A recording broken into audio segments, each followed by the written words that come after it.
Hello and welcome to Indus News, live from Islamabad. I am Munib Hamid with the news of this hour. Let's begin with the top stories first.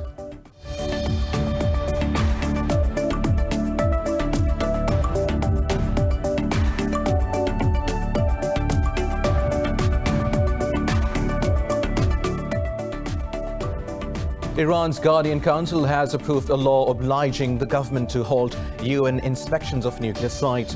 The council was the last hurdle in the legal process before the law came into effect. The law also approves stepping up uranium enrichment beyond the limit set under the 2015 nuclear deal.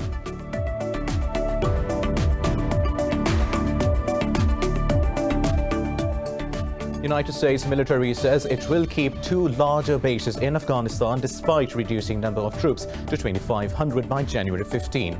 Speaking at the think tank, Chairman of the Joint Chiefs of Staff, General Mark Milley, said the U.S. military will continue aiding Afghan security forces and carrying out operations against ISIS and Al-Qaeda. The statement comes a day after the Kabul administration and the Taliban reached a preliminary deal to press on with peace talks.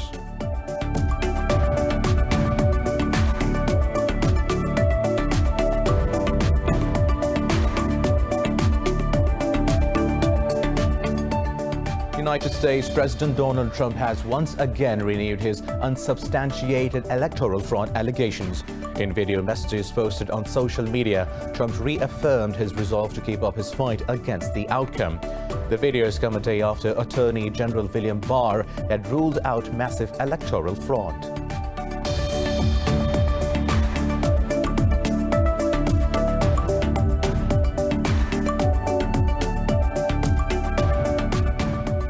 The United States has reported the highest number of COVID-19 deaths in a single day.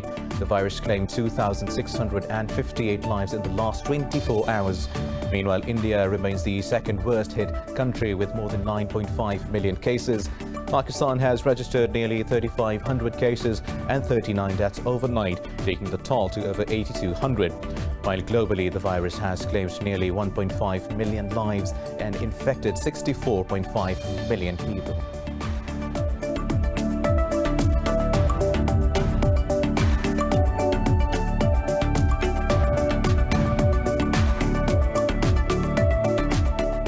And in football, Paris Saint-Germain has defeated Manchester United 3-1 in a Group H clash in the UEFA Champions League at Old Trafford.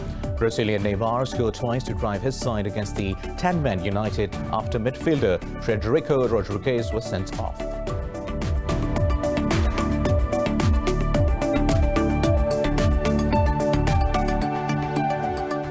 Well, these were the top stories. News in detail coming up after a short break. Stay with us.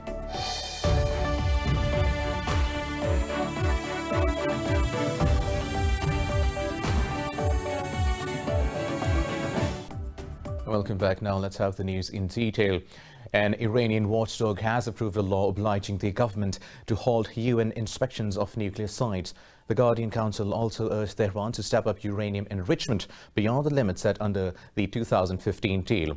Under the new law, Tehran will give 2 months to European parties to ease sanctions on Iran's oil and financial sectors. The powerful 12-member council approved the strategic act to revoke sanctions despite government opposition. President Hassan Rouhani has termed the parliament's move harmful to diplomatic efforts aimed at easing U.S. sanctions, but the stance of the Supreme Leader, Ayatollah Ali Khamenei, who has the last word on all matters of state, is not known.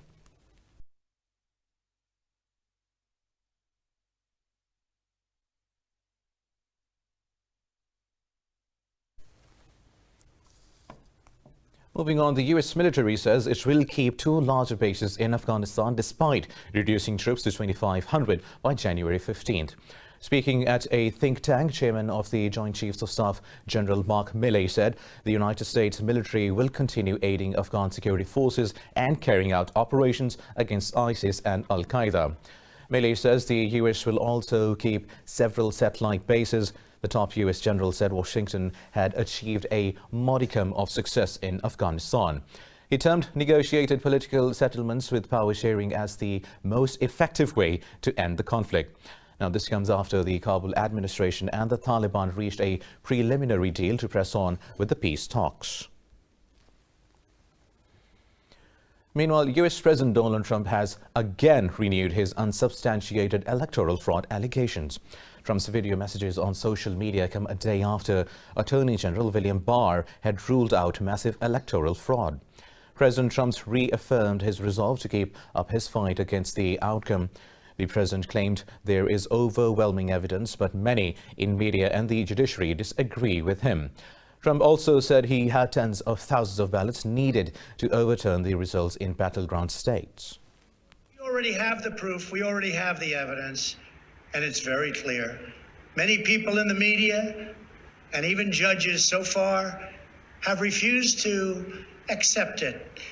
They know it's true, they know it's there, they know who won the election, but they refuse to say, you're right. Our country needs somebody to say you're right. Well, Trump has so far refused to concede defeat, and his legal team continues to file legal challenges to the outcome. Now, moving on, the US has reported the highest number of COVID-19 deaths in a single day. The virus claimed 2,658 lives in the last 24 hours. Meanwhile, India remains the second worst hit country with more than 9.5 million cases. While globally, the virus has claimed nearly 1.5 million lives and infected 64.5 million people. More about coronavirus in this report. The world now appears to be just days away from the first rollout of a coronavirus vaccine. But US officials warn the pandemic will pose the country's grimmest health crisis yet over the next few months before vaccines become widely available. Most Americans might not have access to a vaccine till June 2021. Hospitalizations from the virus topped 100,000, more than double the number at the beginning of November.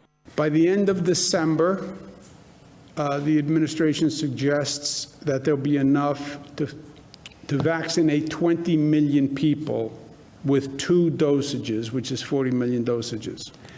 That means 6% of Americans. Gives you an idea of where we're going to be coming into January. And those 6% will be prioritized. If the infection incidence continues to develop the way we have been seeing in the last days, then we will meet again on January 4. The federal states will extend their measures from December 20 until January 10.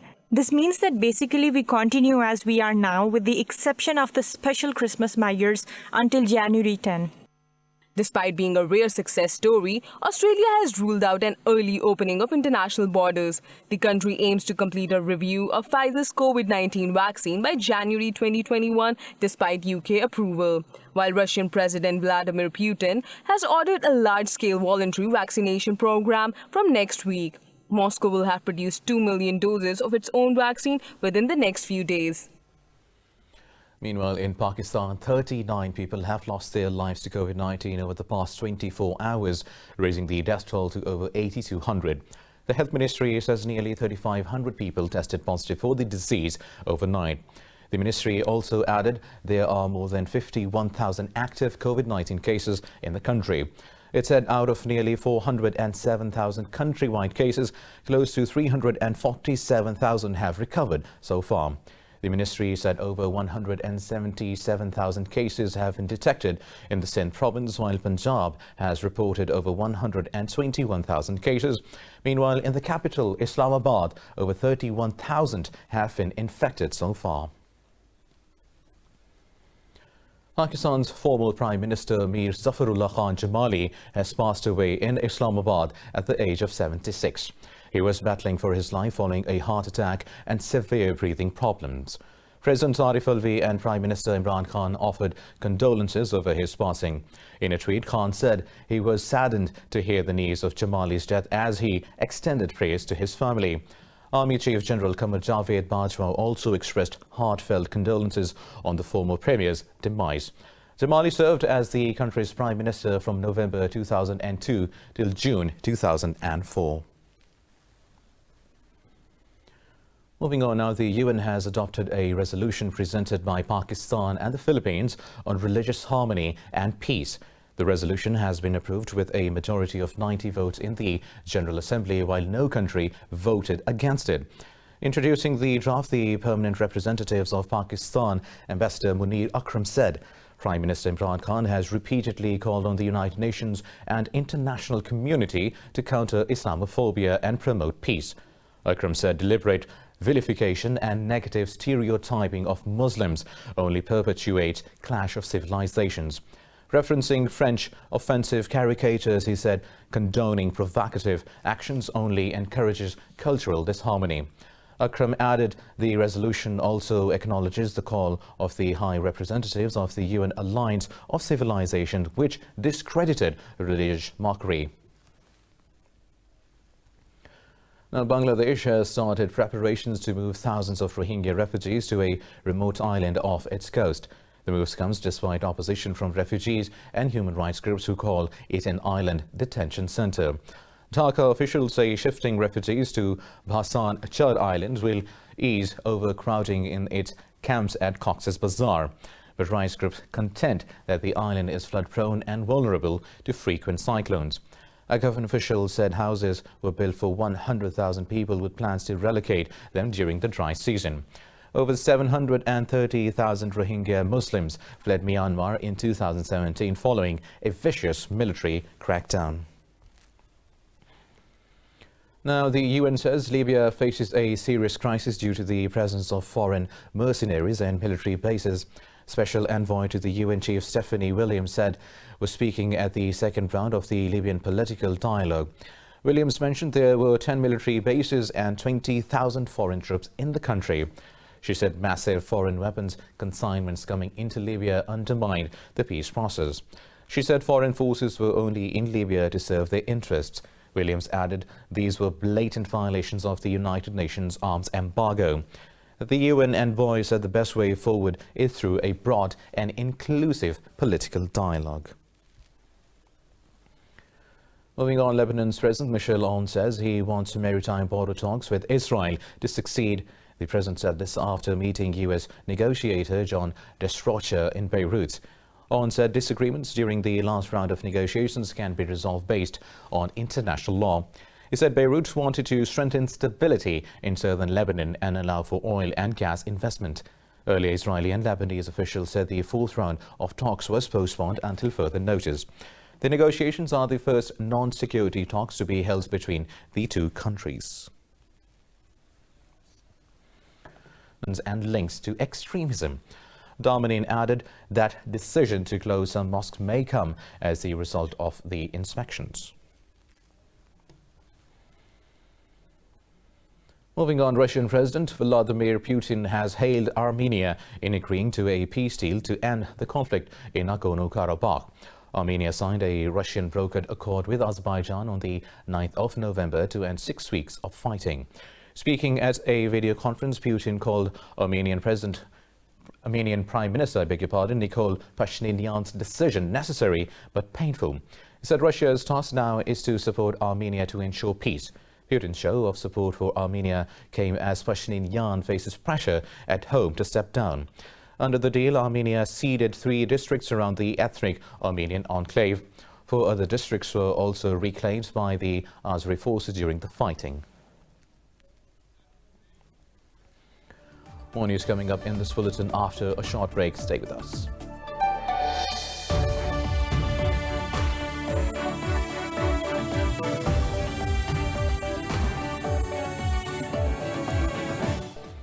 Welcome back. Now, Amnesty International says Egypt executed 57 men and women in October and November. In its report, the human rights body said the figure is nearly double the number of people executed last year.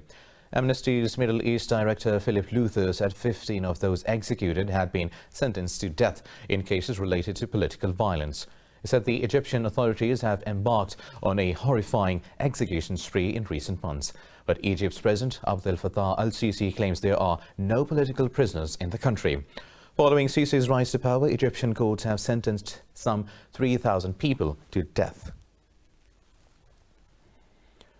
Moving on, Turkey neutralized 140 terrorists during operations against the militants of Kurdistan Workers' Party in November. Ankara's state media said a security official and 3 workers were martyred in attacks by the PKK. It said 37 suspects were arrested and a probe is underway against many of them. Several weapons, ammunition and life supplies were seized in operations. Moreover, with persuasion efforts by Turkish forces, some 216 militants have surrendered to the authorities. Now, the Peruvian police have confiscated nearly $6 million in counterfeit currency, which was due to be smuggled. During the operation, police arrested an alleged member of the criminal gang. According to offences against financial and monetary order, police said they raided a site in Lima where they found sheets of fake $20 bills. Peru is considered one of the main countries in the world where dollars were forged, surpassing Colombia. Meanwhile, the UN says recovery from the coronavirus pandemic may be humanity's chance for a reset to save the planet. In a strongly worded speech at Columbia University in New York City, United Nations Secretary General Antonio Guterres said people are waging a war on nature. His comments came as the World Meteorological Organization report indicated that 2020 is said to be one of the 3 warmest years ever recorded. Guterres denounced a suicidal failure to tackle climate change and said the state of the planet is broken.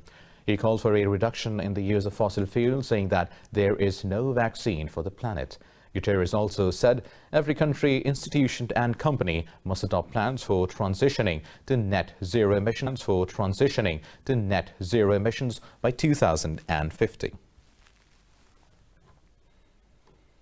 This year is on track to be the second hottest on record behind 2016 since records began in 1850.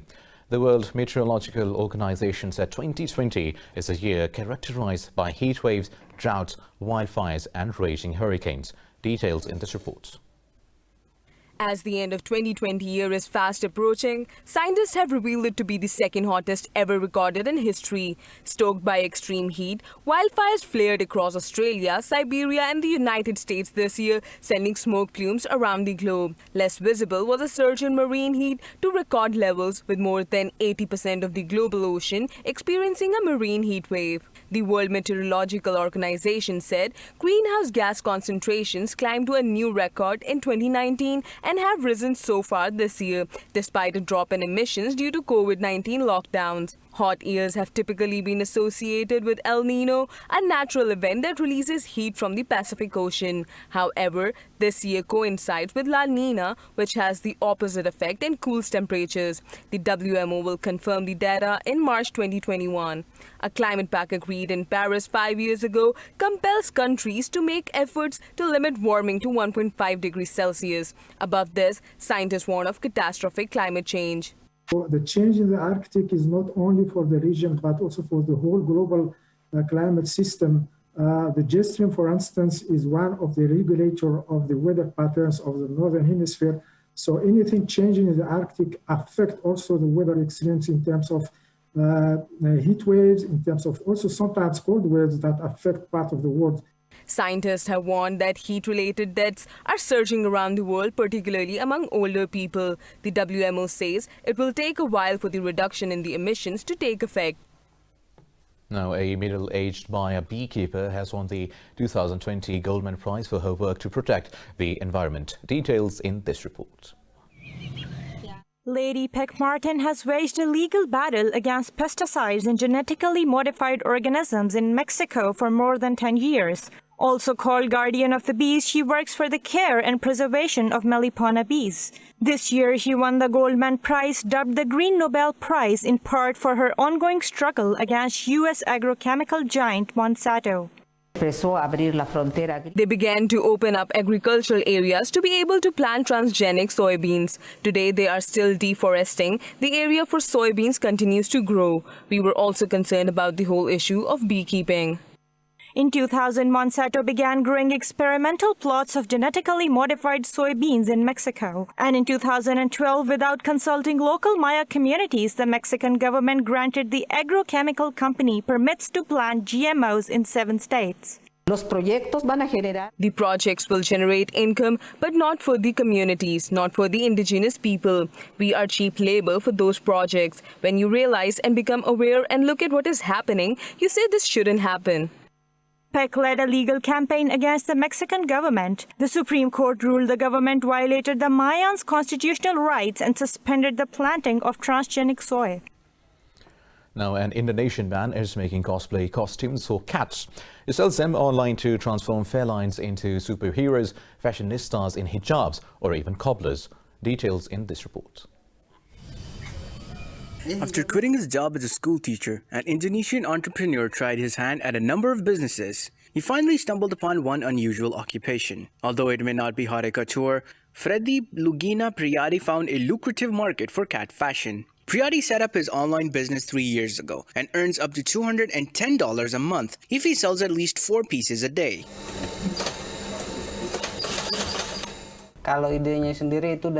My cousins who love cats gave me the idea For special occasions like Eid or Christmas. It's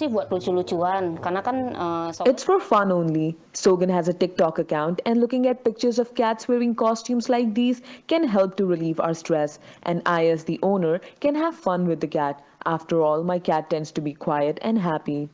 This sounds fun, but in the wake of a boom in social media posts of pets dressed up, some animal welfare groups have issued guidelines to try to make owners more aware of any signs it may be causing their pets distress.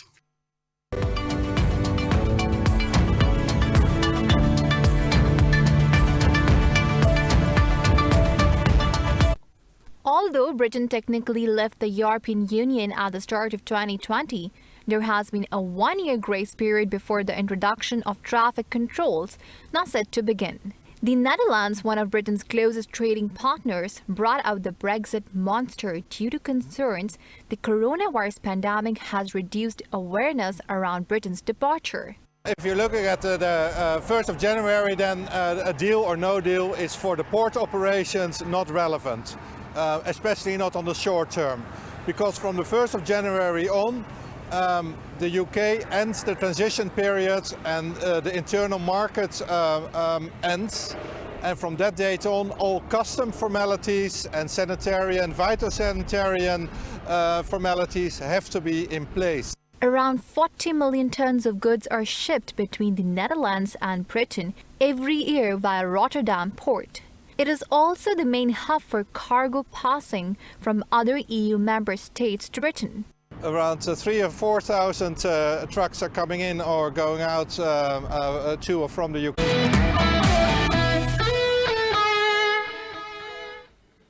In football, Paris Saint-Germain has defeated Manchester United 3-1 in a Group H clash in the UEFA Champions League at Old Trafford.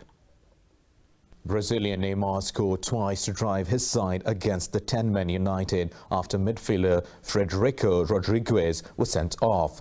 In a Group E fixture, Chelsea thrashed Sevilla 4-0 to strengthen its position atop the group. French Olivier Giroud scored all 4 goals for the Blues. In a Group G competition, Juventus outplayed Dynamo Kiev 3-0 with Cristiano Ronaldo scoring his 750th career goal. In another Group G match, Barcelona secured a comfortable win over Ferencváros 3-0 to remain on top of the group with 15 points. Meanwhile, French Stéphanie Frappart has become the first female to take charge of men's Champions League match. The 36-year-old took charge of Juventus Group G match against Dynamo Kiev in Turin. Stéphanie Frappart has made history by becoming the first ever female to officiate UEFA. Frappart was also the first female referee to officiate a major men's European final in September 2019. She also holds the record of being the first female to take charge of a French League One match in April 2019. Switzerland's Nicole Pedignant was the first female referee to officiate UEFA matches when she was put in charge of 3 UEFA Cup qualifying round games between 2004 and 2009. Meanwhile, 2 more members of the Pakistan cricket team touring New Zealand have tested positive for COVID-19. The total number of affected players has now reached 10. New Zealand's Health Ministry says the team is not allowed to train. It will remain on hold pending considerations by health officials. The Pakistan Cricket Board says all those who return negative tests are expected to be able to train in managed isolation.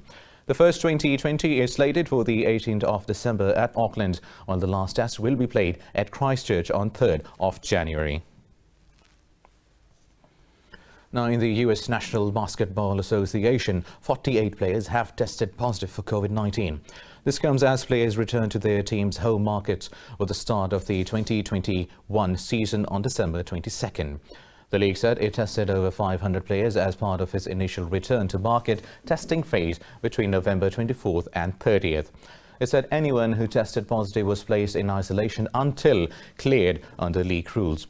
The NBA had few issues keeping its bubble environment at the Walt Disney World free of the coronavirus as it carried out the end of their delayed season earlier this year. But now the league faces many of the same challenges other North American leagues have playing in the COVID-19 era. With the exception of the Toronto Raptors, teams will play in their home markets this season.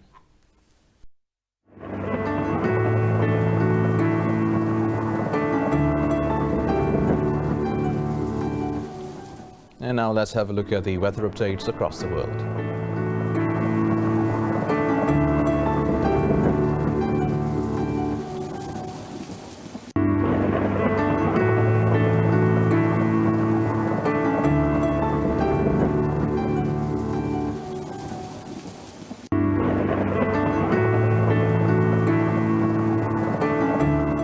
And that is all for now. For the latest updates, you can follow us on social media at Indus.News. Take care.